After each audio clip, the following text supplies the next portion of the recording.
अब कई लोग है ना, कोई लोग ही वो पातड़ी बना लेते हैं, कई लोग कुछ बना लेते हैं, कई लोग कुछ बना लेते हैं। जब उनको बोल ले ना कि भाई ऐसा करो, महाराज जी क्या करें, वो है वो है, और रे भाई बहाने मत बनाओ,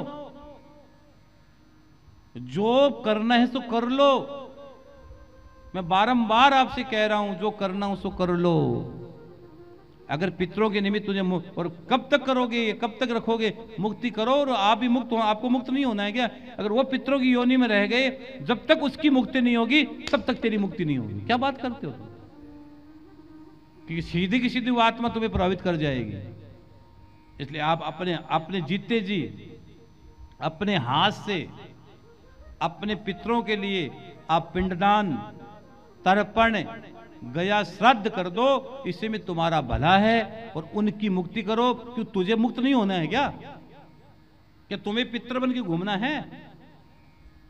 इसलिए आप अपने लिए, अपने परिवार के लिए, घर के लिए भी आप पितरों की मुक्ति का साधन बनाओ।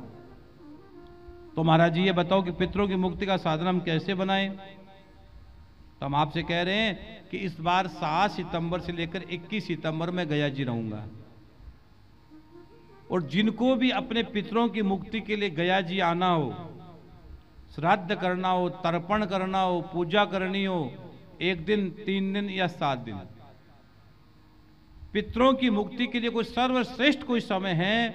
वैसे तो कभी भी कर सकते हो, लेकिन सर्वश्रेष्ठ समय बताया गया है पितृपक्ष यानी श्राद्ध पक्ष। और इस बार श्राद्ध पक्ष आ रहा है 2025 में 7 सितंबर से लेकर 21 सितंबर तक आ रहा है। तो वहां पर पितृमोक्ष भागवत का बहुत बड़ा आयोजन हो रहा है। अगर आप 1 दिन आइए, 3 दिन आइए और 7 दिन आइए, अपने हाथों से पूजा करें। और जिनको अगर नहीं महाराज जी हम तो आ नहीं सकते हैं, तो आपसे हम एक बात बोलें, आप कुछ करें न करें, आप अपने पितरों के निमित्त गया जी में श्रीमद् भागवत जी की पोथी जरूर करवा देना।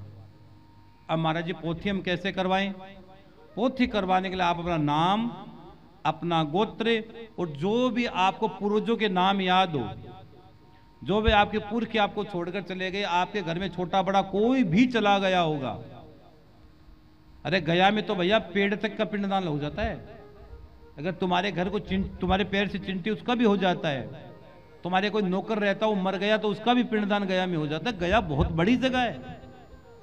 तो इसलिए हम क्या, बड़े बड़े संत महात्मा, वहां बड़े बड़े संत महात्मा 16 दिन गया जी में डेरा डाल के बैठे रहते हैं। उनको पता है जैसे जैसे आत्माओं की मुक्ति होती चली जाएगी, आशीर्वाद मिलता चला जाएगा।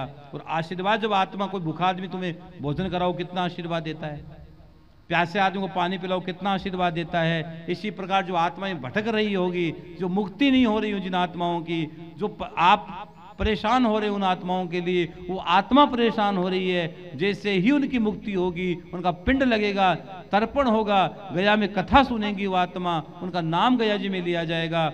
उसी समय आपको आशीष देगी कि धन्य है मेरे घर में कोई भागीरथ पैदा हुआ, मेरे घर में कोई श्रवण कुमार पैदा हुआ, जो मुझे गया जी श्राद्ध करवाया, तर्पण करवाया, पूजा करवाई।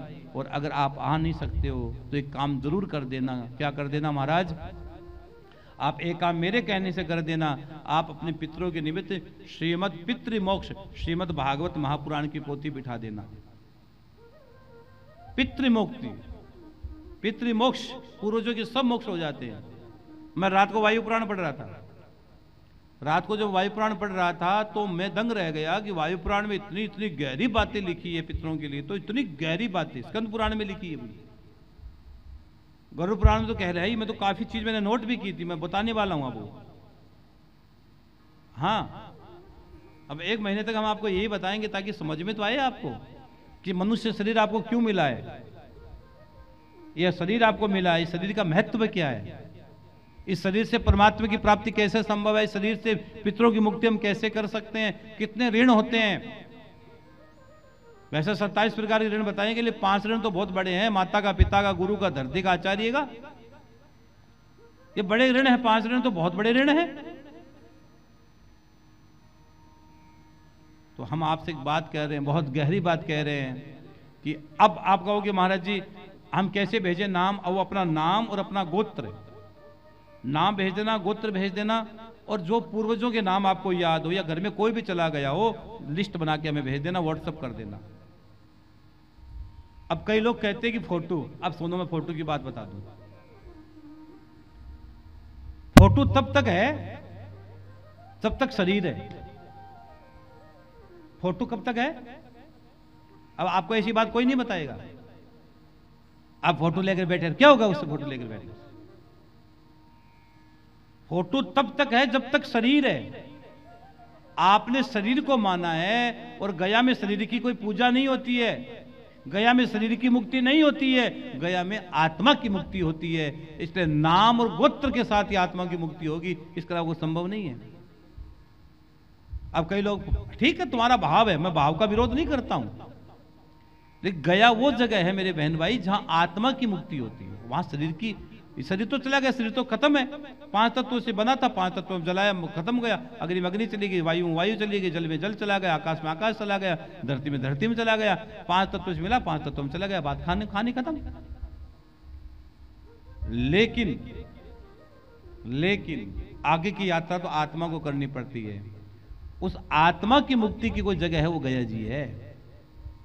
और आप देखना, सबसे ज्यादा क्राउड भारत में, तीर्थ तो लाखों होंगे, मतलब सबसे ज्यादा भीड़ अगर श्राद्ध पक्ष में होती है तो गया जी में होती है।